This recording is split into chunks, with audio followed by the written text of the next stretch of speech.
My name is Reuben Amewuda, and then I'm from the University, that's Ghana. So my topic is as well is building Africa by its youth, application of the YouthBank model for inclusive decision making. My outline is I'll talk about the introduction, the methodology, results and discussions, conclusions and recommendations. So this is the introduction. As we are aware, Africa is a continent with a large youth population.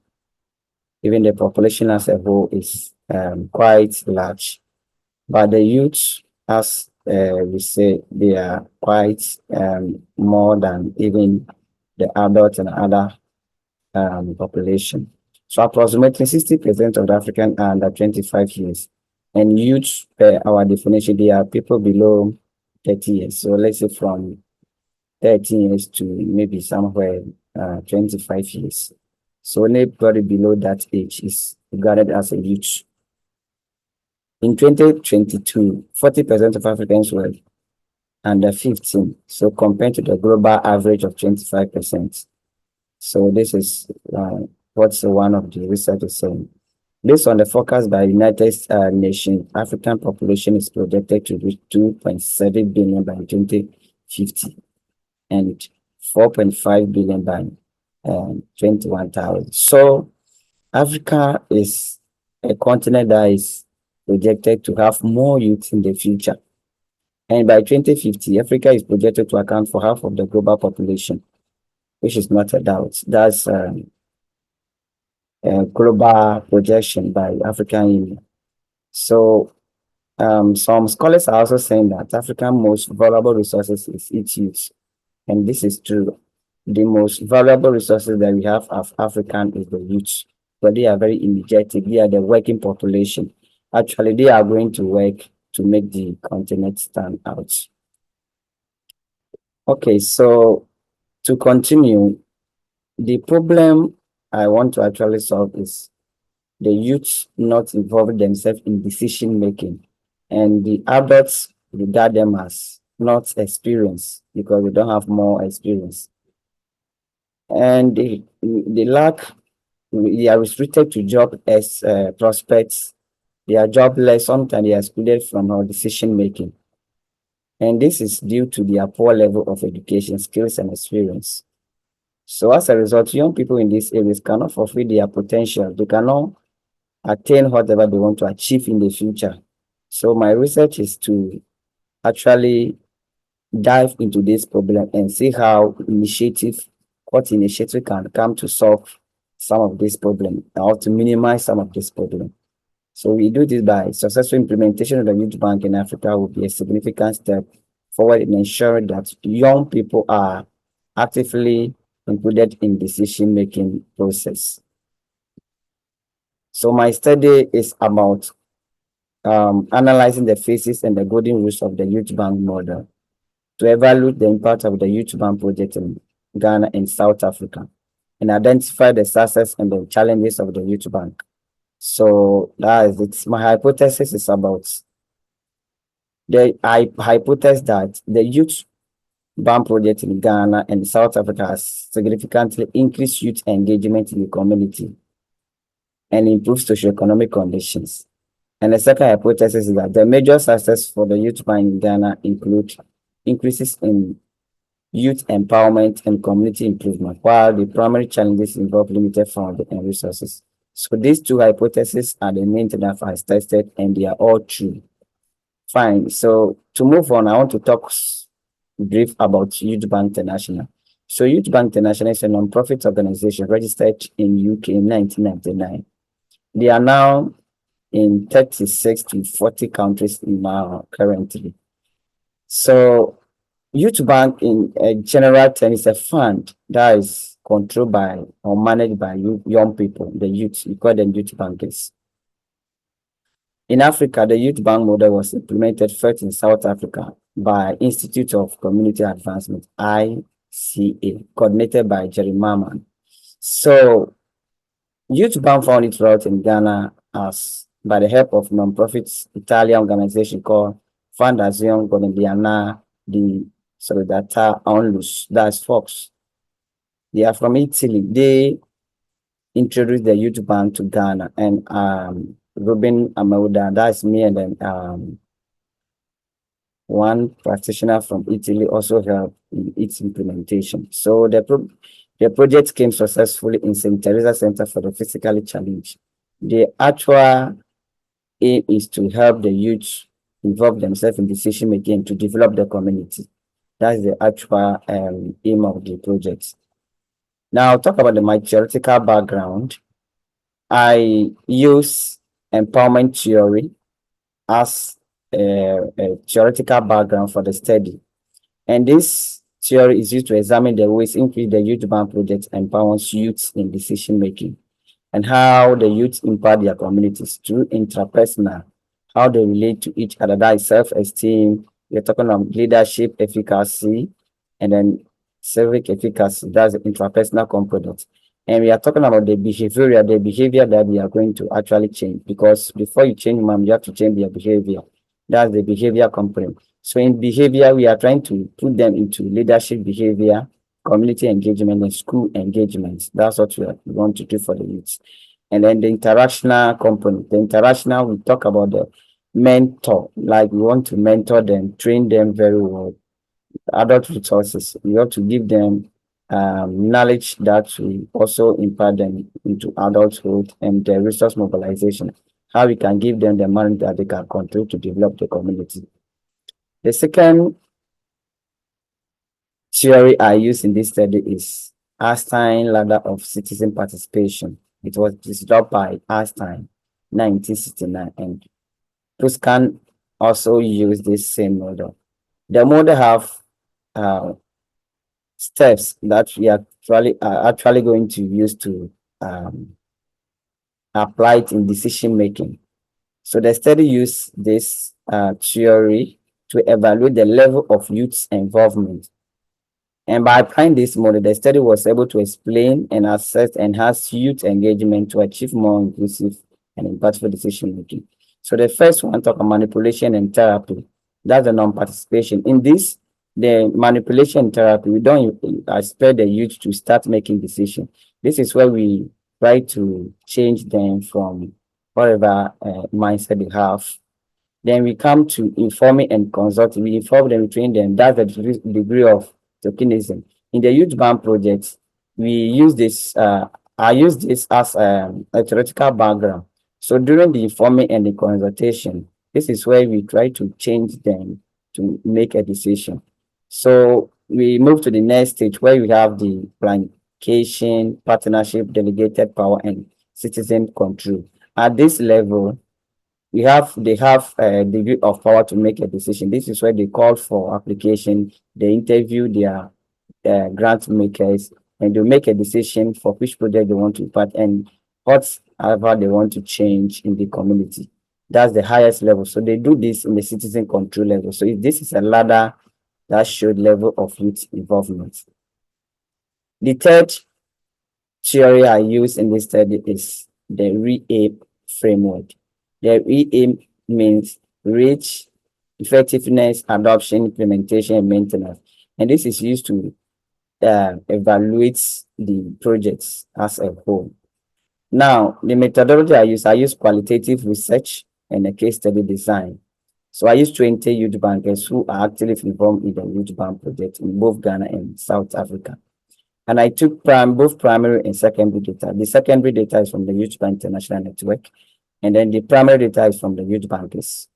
The study also use thematic analysis, content and thematic analysis. So the themes that I focus on is the model principle, how it works, challenges, achievements, and its part on youth empowerment. Then I talk about the credibility of the study is about member check. When I finish, I send it to the practitioners to also do. And then we have the transferability, trustworthiness, all have been sorted in this study. And I also follow the ethical principles set out by the American Psychological Association. Now, this is my results and discussion. To start with the results, first, this is the demographic information of the participants. The participants here from two countries, that's South Africa and Ghana. So 50-50, we actually select half from each country for the study. So the gender, we have 59.09% males and 40.91 females. Then that is equally good. Yeah. And then the practitioners that are selected are only 2, and then the youth bankers are 20. Then the age range from 10 to 19 for the youth bankers, and then the practitioners are above 20 years. So the total sample that we use for the study is 22. Now, results and discussion now continue. The youth bank model. The youth bank model can be described as a framework or procedure or system or phenomenon that can use to guide the youth to achieve what they want to achieve in the community. This model is a framework that guides youth all over the world to make a decision in their local communities. In the model is applied in a school-based. If it's applied in a school-based, then we call it school-based youth plan. If it's applied in a community, we call it community-based youth plan. If it's applied in a country, we call it country-based youth plan. So we have type of youth plan, as I just explained. Then the model, the central idea is that imagine a world where all young people lead change and make difference in their communities. Imagine communities and neighborhoods in every country where young people will truly make and informed decisions of economic and social significance. What would that be? What could change economically, politically, culturally as a result of young people's involvement? So welcome to the big dream that YouthBank International is trying to bring out to the world. And this project started from UK and they are now extending it to the other part of the world, which Africa is not an exception. So this is the cycle. First, we have phase 1, phase 2, phase 3, phase 4, phase 5. So these 5 phases are what they use. In phase 1, they are talking about we are YouthBank, me, you, and our place. This is where they'll introduce you to the youth bank, whom you are. They'll try to see you yourself, you describe yourself, and the place, your community. Then the phase 2 about the living the values. Now the values as a human being, as a youth, your value, living the values. You talk about the values and the challenges that you see in your community, the problem that you actually want to solve in your community. That's actually your problem. And then a vision, the change. Now phase 3 talk about the resources, resourcing, the scaling up for change.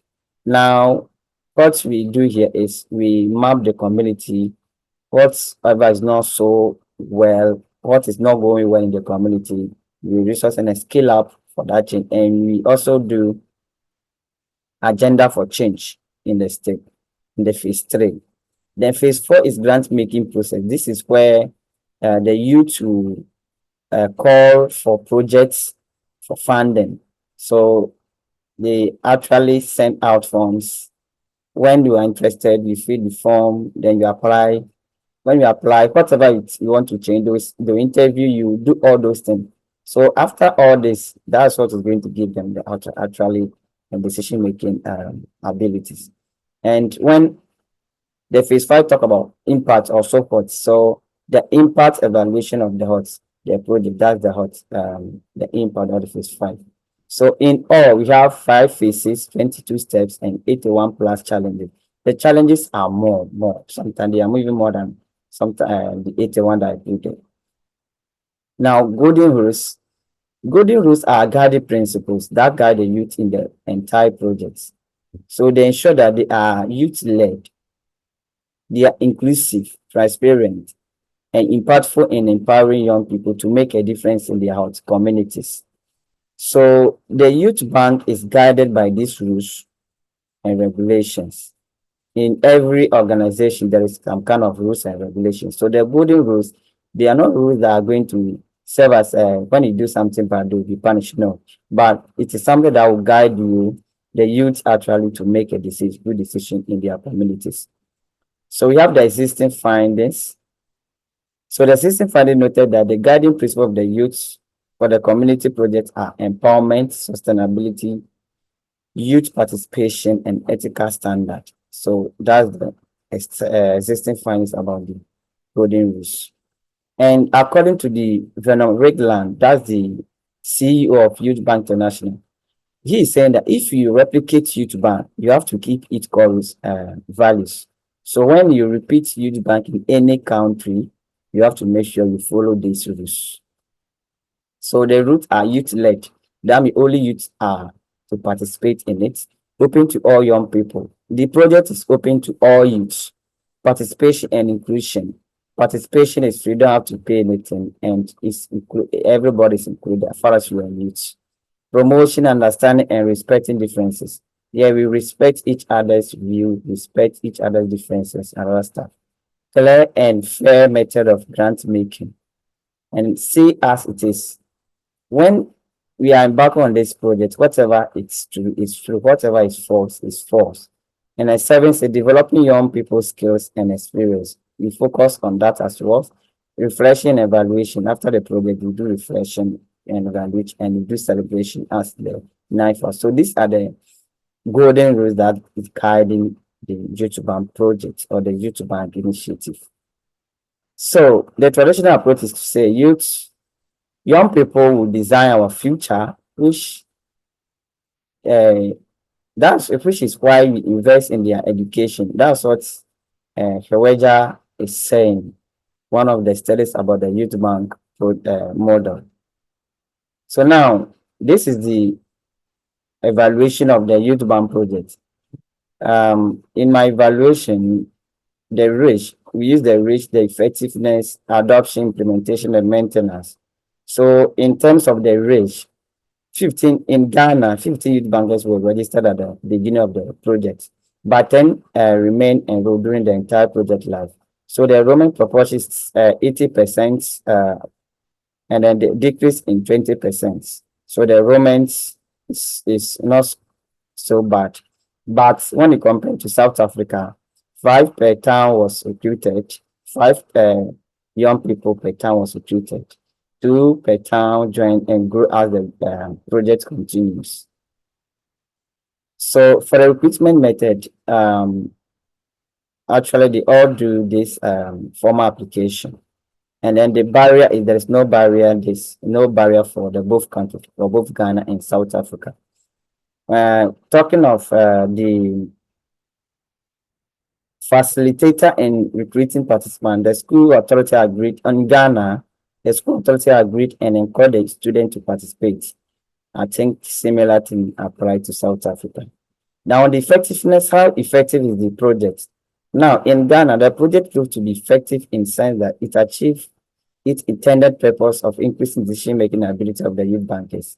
Interviews with the youth bankers conclude that they can now decide on issues and can speak in public. So after the project, they can enroll, they can actually guide any community project, they can make a decision, and they can actually execute a community project and manage the project successfully. That's what they are trained for. And in doing so, we also train them to be decision makers for the future. Fine. For the adoption, this enable all the youth bankers. So this enable all the youth bankers, less than 100%, to adopt innovation, community sanitation, and IT. And 20% of the staff, that's 13, like and adopted the project. But in South Africa, 90% give youth recognition for needs they identify and also make a positive impact for helping its fundraisers. Now the implementation. For Ghana, the project was implemented as planned with few changes. The only modification in the initial plan was that the youth bankers plan to set up IT lab in the school, but the school authority advised them to set up in the Abo community. The Abo is the community in which the project was ongoing. And then for South Africa, I think the project was implemented as its plan. Now, on the project's program satisfaction, all the youth bankers were very satisfied in both countries. Then the maintenance, the project was planned to maintain itself through the internal fund generated, but the project could not generate any fund to sustain itself. The organization sponsoring of the project could not afford to sustain the project's continuation. Hence, the maintenance and sustainability of the YouthBank project are not guaranteed. So that's the actual problem for the YouthBank project.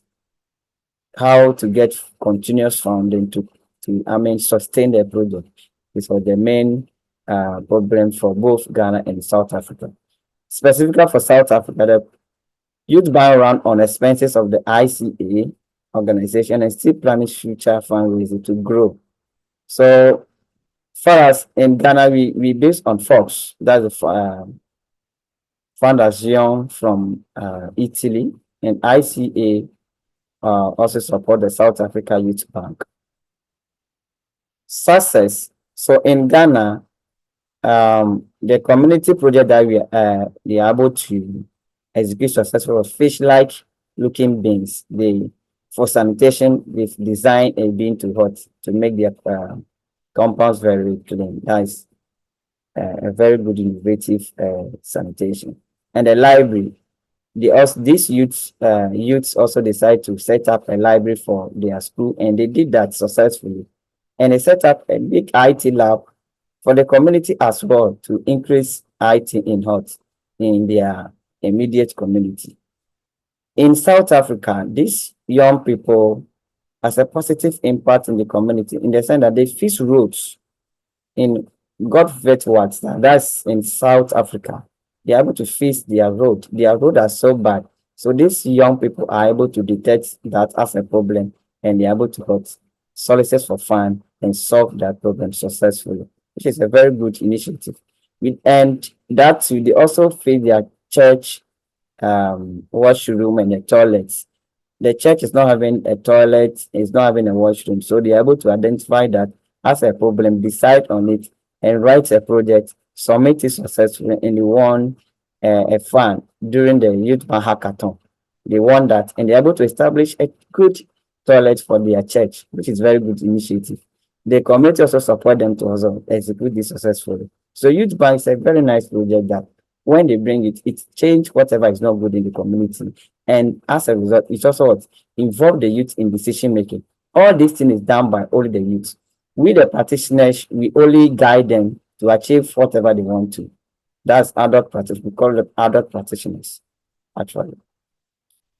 Now, challenges. The challenge we have is in Ghana, you see, these youth are students, so the project interfere with the academic activities a bit.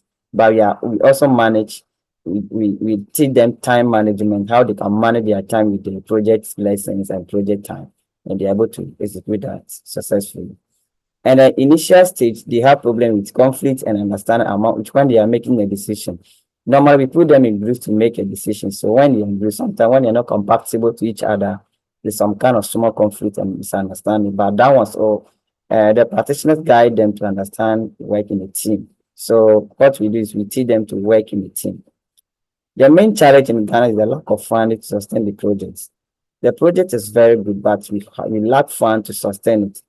The fund as Ghana, the Srediata Onlus, the Fox in Italy, they are the one found this project in Ghana. But during some time, they couldn't afford to continue the project. That ends the project, and that is quite bad for projects like this. So if there is some internal fund, continuous internal fund, this project will continue and spread and become big in Africa. But our main problem is the funding. In South Africa too, these similar issues have been identified. School activities receive first responsibility. Yes, it's true. So schools activities first, because most of the youth are students in second cycle education and fields and this tertiary education. According to the practitioner in South Africa, she said, I had to run sessions to late afternoon in weeks and even over weekend. In all materials, stationery, and travel expenses were paid by the ICA at the time. Not organizations are strong enough to run this. So funding is the main challenge that the project faces in both countries. So in conclusions, in summary, the YouthBank model is an innovative framework that is very good to empower the youth. Its adaptability enables successful application in a wide range of the country. So its adaptability makes it possible that it can be implemented in Africa context. The models focus on empowering young people, involving them in decision making, and it's having 5 phases and having a lot of challenges as well. The challenges, as I mean, is about the activity that you're going to partake, not challenge or problem per se. Yeah. And then yet challenges like time management and secure sustainable funding, they are the main problem that the projects face in both countries, that's South Africa and Ghana. The study assessed the implementation of the Youth Bank across Africa, emphasizing the achievement in the areas needed. So South Africa has a high outreach and community adoption, whereas Ghana has a crucial project outcome, despite its financial sustainability concerns. The study enhanced the comprehension of young empowerment and involvement in the youth bank environment by applying academic framework like empowerment theory, Einstein ladder of citizen participation, and a framework. So the study make use of this framework to guide the study successfully. So in conclusion, my first hypothesis states that the Youth Bank project in Ghana has significantly increased youth engagement in community development projects, improve local socioeconomic condition is supported. Same as the second one. The second one which says that the major sources of the Youth Bank in Ghana and South Africa include increased youth empowerment and community improvement, while the primary challenges involve limited funding and resources. All these two hypotheses is actually supported and they are tested to be true. Hence, we conclude on these two hypotheses. So the study recommends that organizations, institutions, donors, and youth initiatives in Africa should collaborate with Youth Bank International to replicate and promote youth decision making using the Youth Bank model or any other community initiative model. And the study also recommends flexible planning, conflict resolution training, and diversification of the fund resources to address the fund challenges and ensure the Youth Bank model sustainability. Since the problem that the project encounter is funding issue, we recommend that founders, organizations, or donors should also look into this problem. And the study is very good in applying the empowerment theory.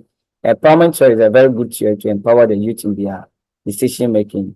And then Einstein ladder of citizen participation also guide them in their involvement in their decision making.